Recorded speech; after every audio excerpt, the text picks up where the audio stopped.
আমি সব সময় তাদের থেকে দূরে সরে যাই, যাদের কাছে আমার কোনো মূল্য নেই। নিজের অনুভূতিগুলো আজও আমি কাউকে বোঝাতে পারলাম না। আমার সাথে এমন অভিমান করো না, যে অভিমান শেষে হয়তো তুমি আমায় আর কখনো খুঁজে পাবে না। মধ্যরাতের কষ্টগুলো কেমন জানি বড্ড বেহায়া, না দেয় ঘুমাতে, না দেয় জেগে থাকতে, শুধু পারে আমাকে অশান্তির মধ্যে রাখতে।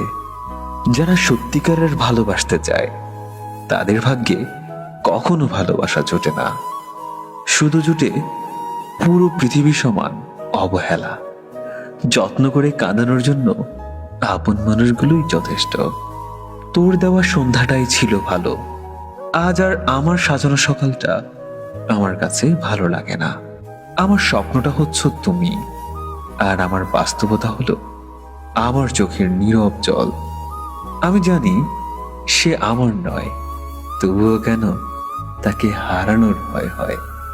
কখনো প্রেমে পড়ো না, কাউকে ভালোবাসতে শেখো, কারণ প্রেমটা শরীরের, কিন্তু ভালোবাসাটা হৃদয়ের। স্বপ্ন পালিয়ে যায় ঘুম ভাঙলে, আর মানুষ পালিয়ে যায় তার নিজের স্বার্থগুলো হাসিল হয়ে গেলে। যদি খুব দেরি হয়ে যায় তাহলে ভাববে হয়তো এইটুকুই ছিল আমার পাওয়ার। একদিন বুঝবে তোমার হৃদয়ে আমার অভাবটা ঠিক কতটা জোরে। অনেকগুলো রাত পার হয়ে গেল তোমার সাথে কথা বলি না, কিন্তু এমন কোনো রাত বাকি নেই যে তোমার কথা একটুও ভাবিনি। যে মানুষ অন্যের অনুভূতির মূল্য দিতে জানে না, সে কখনো কাউকে ভালোবাসতে পারে না।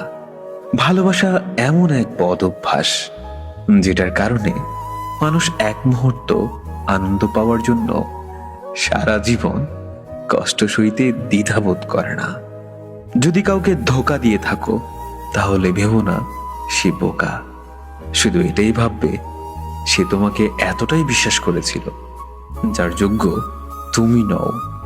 ভালোবাসাটা অন্যায় নয়, কিন্তু ভালোবাসার নামে কারোর সাথে অভিনয় করাটা অন্যায়। ভালোবাসা থাকা সত্ত্বেও কিছু কিছু সম্পর্ক ভুল বোঝাবুঝির কারণে নষ্ট হয়ে যায়। যতই সময় যাচ্ছে দায়িত্ব বাড়ছে, প্রিয় মানুষগুলো হারিয়ে যাচ্ছে। আমি প্রয়োজনে সীমাবদ্ধ, হয়তো কারো প্রিয় হয়ে ওঠার সামর্থ্য আমার আজও হয়নি। জীবনের সবচেয়ে বড় সান্ত্বনা হলো আল্লাহ যা করেন আমাদের ভালোর জন্যই করেন। ভেবেছিলাম আমি খুব একা, কিন্তু জীবনের প্রতিটা মুহূর্তে আমি আল্লাহকে পাশে পেয়েছি।